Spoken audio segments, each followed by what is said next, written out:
La TVT au cœur de l'information.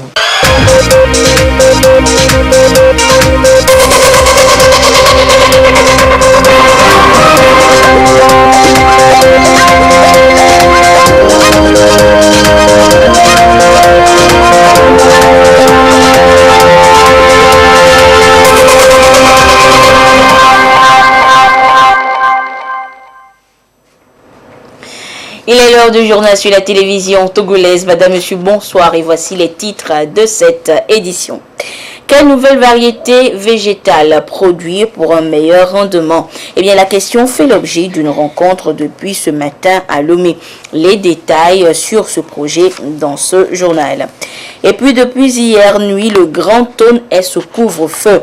Une mesure prise par le gouvernement pour freiner la flambée de la contamination au coronavirus. Comment le vivent les populations de la zone? Vous les écouterez dans cette édition.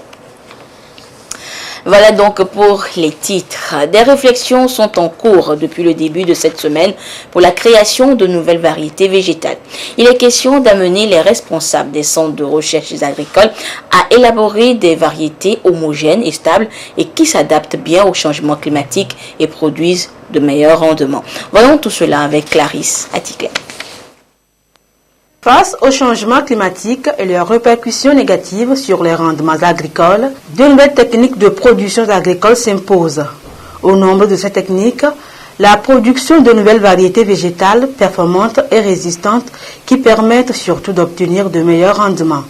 À Lomé, experts des États membres de l'Organisation africaine de la propriété intellectuelle et obtenteurs des centres de recherche agricole sont formés pour la production de ces nouvelles variétés. Il faudrait que ces variétés soient distinctes, homogènes et stables pour que, au niveau de la production de celles-ci, que nous ayons des rendements qui conviennent. Il y a toutes les cultures, notamment les cultures vivrières. Vous avez parmi ces cultures-là le maïs, le riz, le sorgho, il y en a plein. C'est toute une gamme à laquelle ces techniques seront appliquées pour que nous ayons de nouvelles variétés. Et ça, c'est au bénéfice des populations des États membres de l'OAPI. Ce cadre de formation est initié par l'OAPI à travers son projet de renforcement et promotion du système de protection des obtentions végétales pour la période 2018 à 2022. Un projet salué par le ministère du Commerce, de l'Industrie et de la Consommation locale et qui va surtout stimuler la productivité agricole, assurer la sécurité alimentaire aux populations et promouvoir le développement durable. Et l'un des freins à l'essor de l'agriculture est la prolifération de la chenille légionnaire dans les champs. Que faire alors? Eh bien, des producteurs de céréales de plusieurs régions du pays découvrent la stratégie de lutte efficace contre ce destructeur à Kara. Nestor Mozo. La chenille légionnaire de Thône, un ravageur qui détruit les céréales et particulièrement le maïs. Originaire d'Amérique, elle a apparu au Togo en 2016. L'année d'après, elle a détruit près de 70% des champs de maïs dans lesquels elle a été retrouvée. Son éradication est devenue une préoccupation pour les producteurs et le gouvernement à travers le ministère de l'Agriculture. Ce département multiplie les initiatives à l'instar de cette formation à Kara à l'endroit des organisations des producteurs de céréales. Pour lutter contre la chenille légionnaire, d'abord il y a la surveillance. Il faut être de temps en temps sur le terrain pour voir est-ce que cette chenille-là, elle apparaît ou pas. Dès qu'on trouve une chenille, ça, ils font appel aux techniciens régionaux. La toute première des choses que nous avons sur les mains, c'est des produits chimiques. C'est maintenant que les produits bio commencent par venir. Et à l'heure où je vous parle, on a au moins 3 fournisseurs qui peuvent nous donner des produits bio. Par exemple, vous avez les produits à base de Nîmes, et plus les feuilles de papaye par exemple. Je saisis cette occasion pour remercier le chef de l'État et son gouvernement.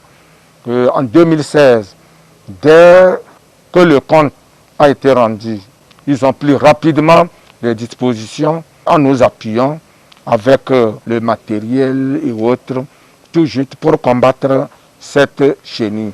Les bénéficiaires de la formation ont été exhortés à partager les connaissances acquises avec les autres producteurs pour une action efficace contre la chenille légionnaire d'automne. La même formation va toucher les autres régions du pays.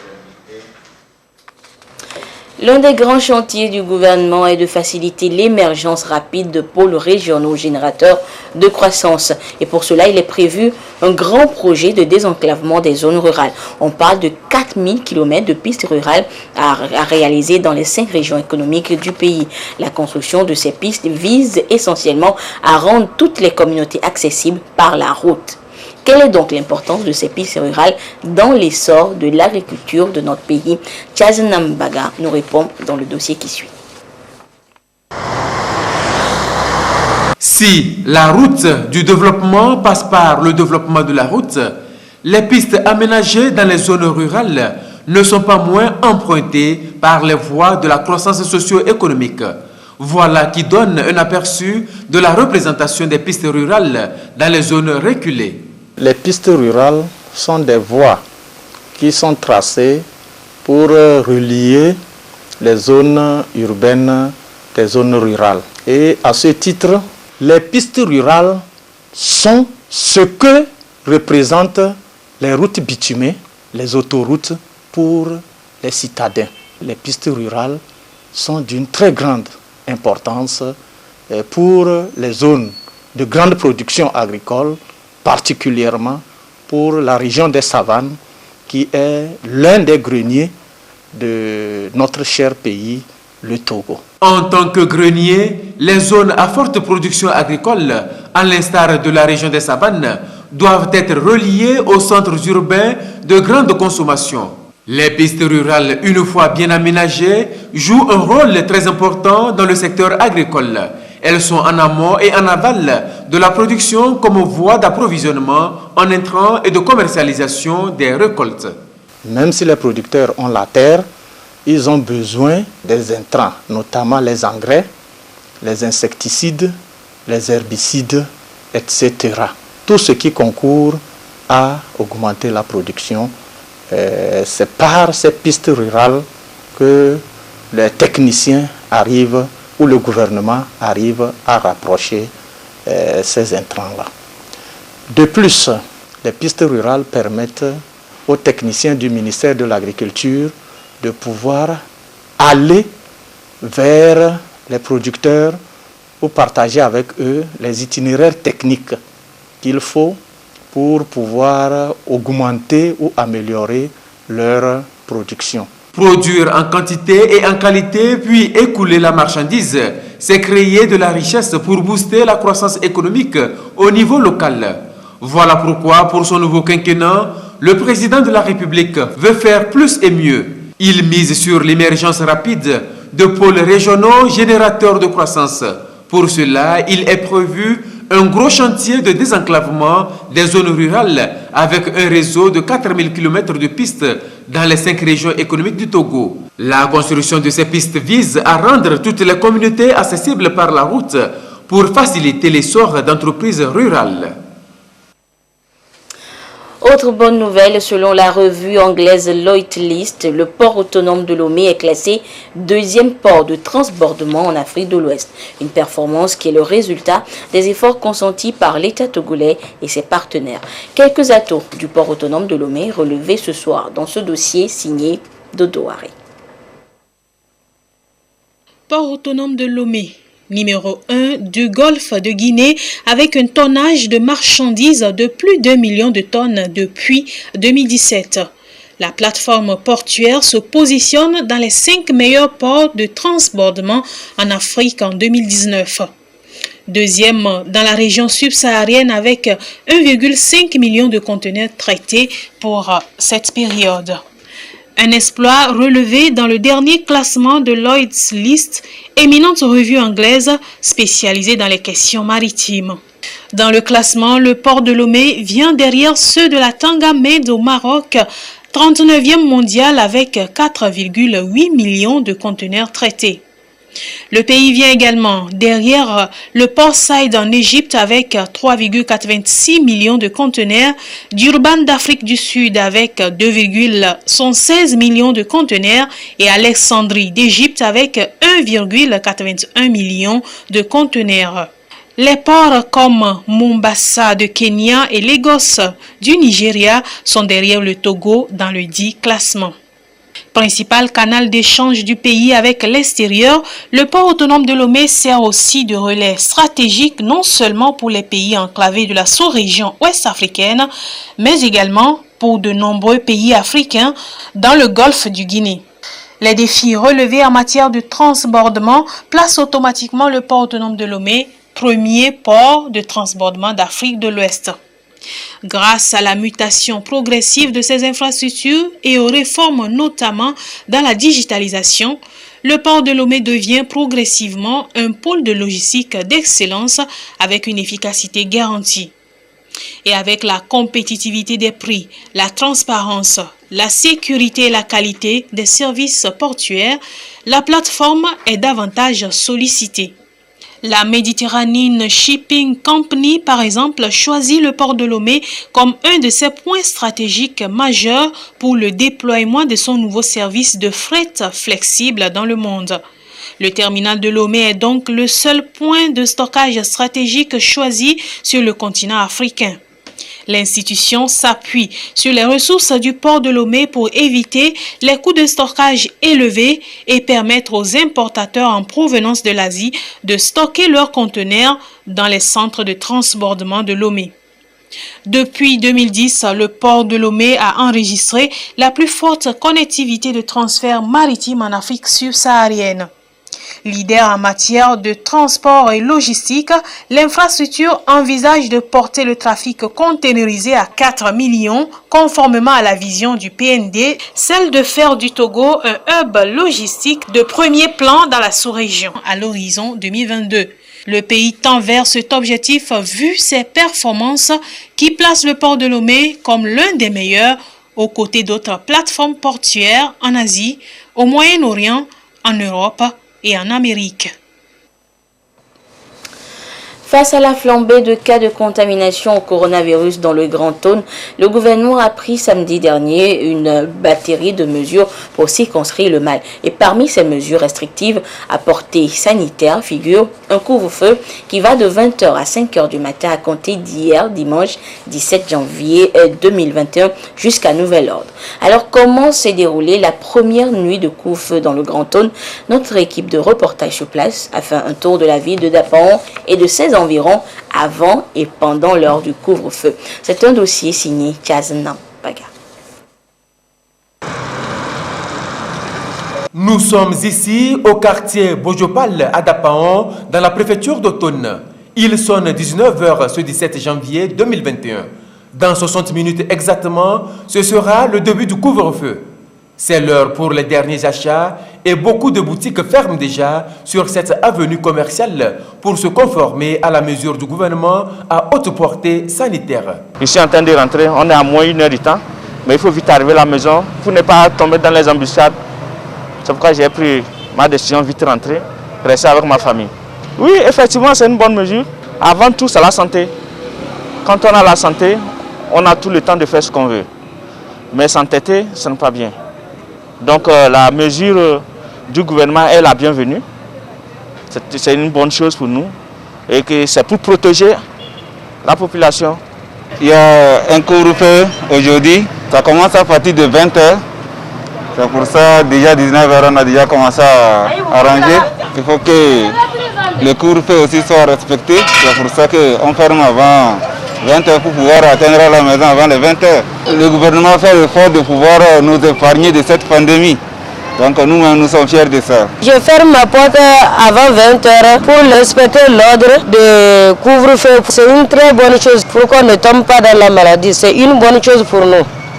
Ce n'est pas pour une seule personne, c'est pour sauver la population. On a dit qu'il y a couvre-feu, et il y a maintenant, il y a corona. C'est à cause de ça on part. D'habitude, c'est 23h je pars ici. Pendant que certains s'activent pour vite rentrer, d'autres traînent encore les pas. Il est 19h30 Et dans cette supérette, rien n'indique un empressement par rapport à l'imminence du couvre-feu. On est au courant qu'aujourd'hui c'est le premier jour. On est en train de faire entrer les bagages qui étaient au dehors à l'intérieur. Jusqu'à 19h40, on sera déjà prêt pour rentrer. C'est les nuits qu'on travaille plus. Mais vis-à-vis des mesures que le gouvernement a prises, on est obligé de fermer tout. On est en train de partir, on n'est pas loin de la maison, donc on va rentrer tout à l'heure. On va rentrer dans moins de 20 minutes, on sera à la maison. Il est maintenant 20h et nous sommes sur le boulevard du contournement de la ville de Dapan. Tous les bars, boutiques et services sont quasiment fermés, ou presque. Nous avons surpris ce bar encore ouvert 15 minutes après 20h. Ça m'a échappé, mais je suis en train de rentrer comme ça. Nous sommes conscients et que c'est pour notre bien. Quand c'est pour notre bien, je suis en train de rentrer comme ça. Juste après cette interview, je rentre à la maison. 20h30, nous sommes à l'entrée sud de Dapan.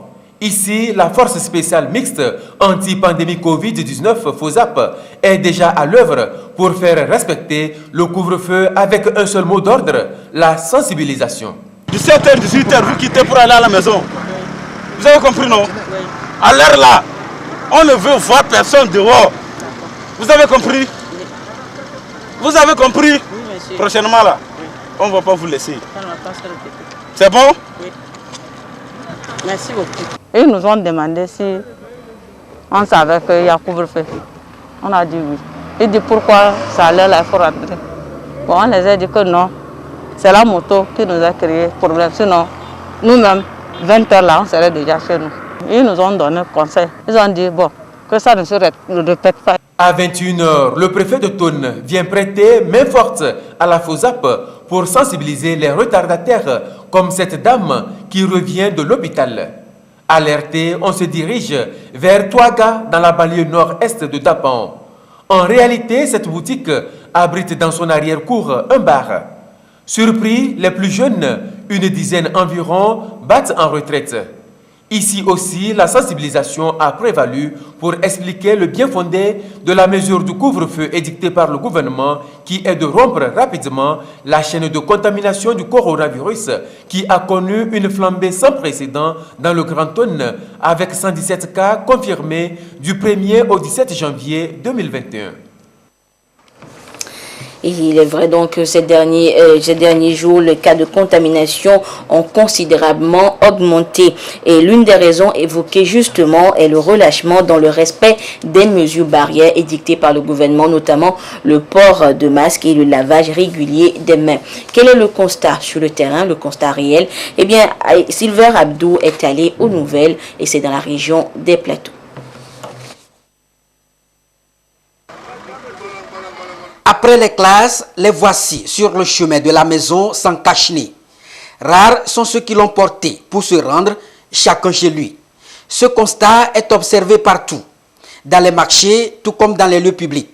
Il faut donc une prise de conscience pour que chacun se conforme aux mesures qui seules permettent de mieux prévenir la pandémie dont les chiffres de contamination ces derniers jours ont considérablement grimpé.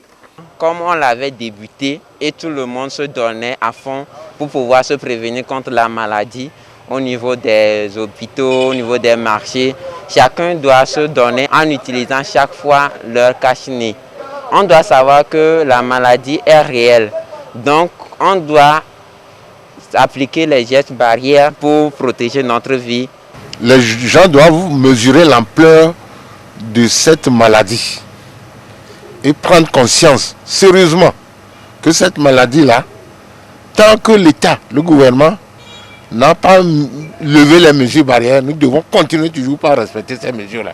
Beaucoup ont donc relâché dans le port de masque, le lavage régulier des mains, surtout dans certains services où les dispositifs sont restés inutilisables. La nécessité de la sensibilisation s'impose donc pour davantage faire comprendre aux uns et aux autres l'importance de ces mesures et amener ceux qui ne croient pas toujours à jouer eux aussi leur partition pour mieux accompagner le gouvernement dans cette lutte commune. Il y a certaines qui ne croient pas jusqu'à présent qu'il y a quelque chose qu'on appelle Covid. Moi, je veux qu'ils sachent qu'il y a la maladie. D'autres ne croient pas. Certains n'ont plus cru n'ont plus cru. Des gens croient qu'ils doivent voir de visu le malade lui-même. Et nous on les voit, mais ils croient. On ne peut pas leur montrer, on va montrer leur se trouve pour qu'ils rentrent dans les centres d'isolement. Cela nous interpelle et nous oblige à reprendre la sensibilisation. À reprendre la sensibilisation par tous les moyens. Pour beaucoup, un effort doit être également fait par la FOSAP, Force spéciale anti-pandémie, pour renforcer ces mesures, et ceci à plusieurs niveaux. Malheureusement, nos soldats qui font ce travail, ils ont envisagé seulement que ceux de voitures et ceux de Zémidia. Or, le problème même se trouve dans les maisons, dans les marchés et dans des écoles. Nous sommes dans la cour de l'école, voici les élèves qui se promènent, il n'y a pas qu'à chiner. Les vendeuses n'en ont pas. Donc c'est tout le problème qu'il y a. Si vous jetez un coup d'œil tout à l'heure sous les arbres, vous voyez les revendeuses, les enfants. C'est comme c'est sur les hommes de moto et de voiture seulement qu'il faut appuyer. Ceux-là sont laissés hors. Alors que c'est eux qui font une grande partie. Donc ça, à mon avis, je vois qu'il faut les sensibiliser aussi. La mairie aussi, les revendeuses, tu les vois, ils ne mettent pas les cache-nez et ils installent leurs trucs, ils vendent. Mais il faut au moins les sensibiliser aussi pour que nous tous on lutte contre la pandémie. La lutte contre la pandémie est une affaire de tous et chacun doit se conformer aux mesures barrières, notamment le port obligatoire de masques, le lavage régulier des mains, la distanciation physique pour mieux faire barrage à la propagation de la pandémie au Togo. La sensibilisation est donc toujours de mise. Un an après donc son apparition, le Covid-19, cette pandémie liée au nouveau coronavirus n'a pas encore dit ces derniers mots. Ni les premières doses de vaccins administrées ça et là à travers le monde n'ont empêché sa propagation. Le nombre de cas augmente et suscite des inquiétudes. Comment éviter la pandémie? Une seule règle, la prévention. Les différents comportements adoptés face au Covid-19, c'est un dossier signé Augustin Kossi. Au moment où de nouvelles souches du Covid-19 font ravage à travers le monde, le relâchement dans le respect des gestes barrières est perceptible partout, dans les rues, dans les gares, au marché comme dans les bureaux. Porter un masque paraît une corvée alors que les cas de contamination augmentent et l'inquiétude grandit. C'est un virus fragile dans la mesure où il ne se promène pas dans l'air comme le bacille de la tuberculose. Donc, comment il vit dans la gorge de la personne qui est contaminée, de la personne infectée, on dit la personne porteuse, mais cette personne contaminée peut être sans signe de maladie, asymptomatique, en pleine forme, c'est ce qui se passe pour 80% des gens, et puis certains porteurs peuvent avoir des signes de maladie. Ceux qui ont des signes de maladie, ils sont facilement reconnaissables et donc on va les isoler dans un hôpital, dans une structure de santé. Ceux qui sont porteurs de la maladie, qui sont asymptomatiques, ceux-là doivent éviter de passer le virus à l'autre. Éviter de passer le virus à l'autre, mais en quoi faisant? Au niveau des praticiens, on recommande des gestes barrières. La première mesure alors, c'est la distanciation sociale. C'est-à-dire où que nous soyons, nous devons être à plus de 1 mètre d'intervalle l'un de l'autre. Pourquoi? Parce que lorsque nous parlons, faisons sortir des gouttelettes, des petites gouttelettes dans lesquelles le virus peut être. Mais ces gouttelettes ne peuvent pas vous atteindre si nous sommes à 1 mètre au moins ou plus l'un de l'autre. Lorsque nous allons dans des endroits pour faire des achats par exemple, on ne peut pas être à 1 mètre de la personne qui nous vend. À ce moment-là, nous avons demandé que la personne qui nous vend porte un masque. Comme celui que je porte maintenant, la vendeuse, lorsqu'elle nous parle, toutes les gouttelettes qui sont émises pendant qu'elle nous parle vont être coincées par le masque. Et donc, nous ne serons pas contaminés. Autre mesure de dispensation, c'est que lorsque vous toussez, il ne faut pas tousser en face de la personne, parce que là, vous poussez les gouttelettes au-delà des 1 mètre qui sont dangereux. Et à ce moment-là, vous risquez, si vous êtes porteur sans le savoir, vous risquez de contaminer l'autre. Si vous le faites avec un masque plus le coude, c'est encore mieux. Il y a aussi des ports fantaisistes de masques, des masques faits maison ou artisanaux. Le virus est très petit. Parlons du masque artisanal, le masque en tissu, tel qu'on en voit partout au coin de la rue. Ce masque, à défaut de rien, il faut quelque chose. Mais nous devons savoir que lorsqu'une personne se sent contaminée, se sent atteinte, mal de gorge, de la fièvre, de la toux, ce n'est pas la peine qu'elle porte ce masque en pensant qu'elle protège son entourage. Non.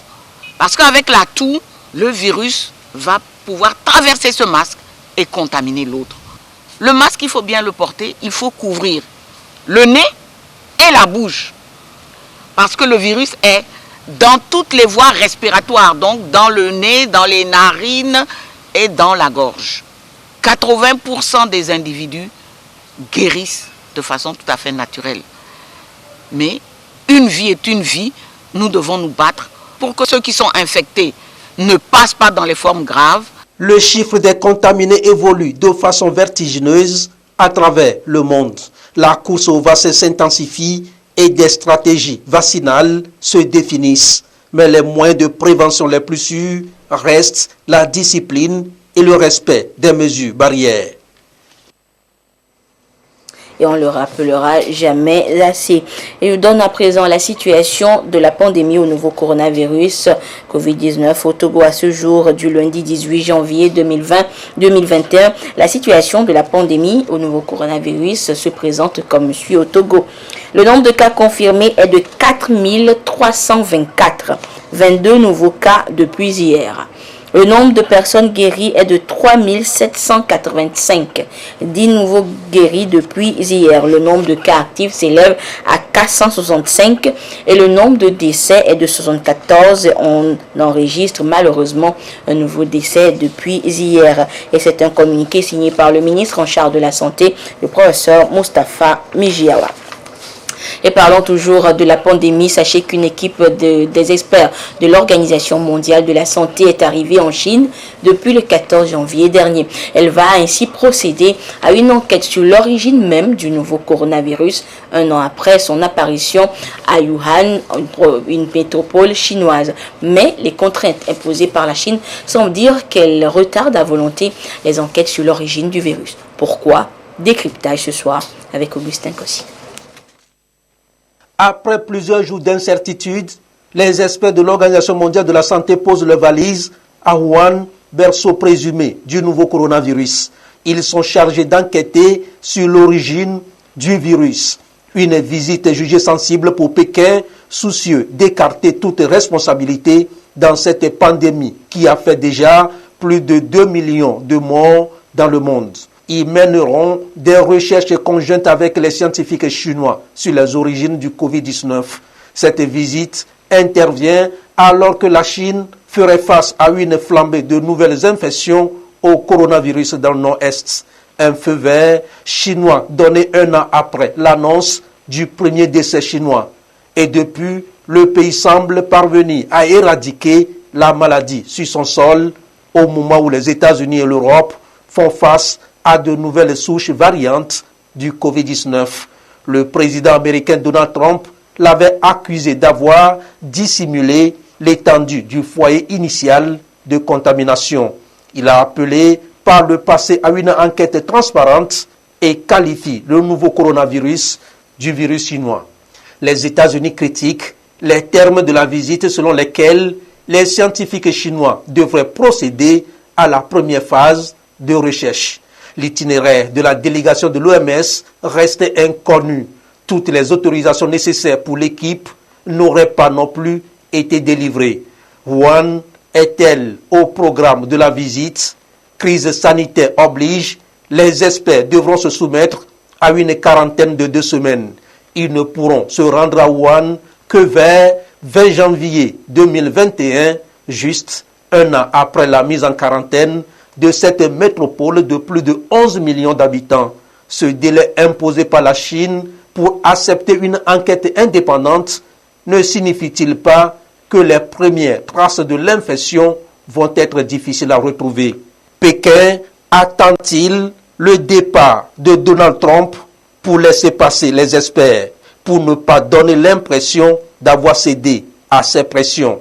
En tout cas, l'objectif n'étant pas de désigner un pays coupable, il sera incroyablement difficile de trouver l'origine de ce virus mystérieux.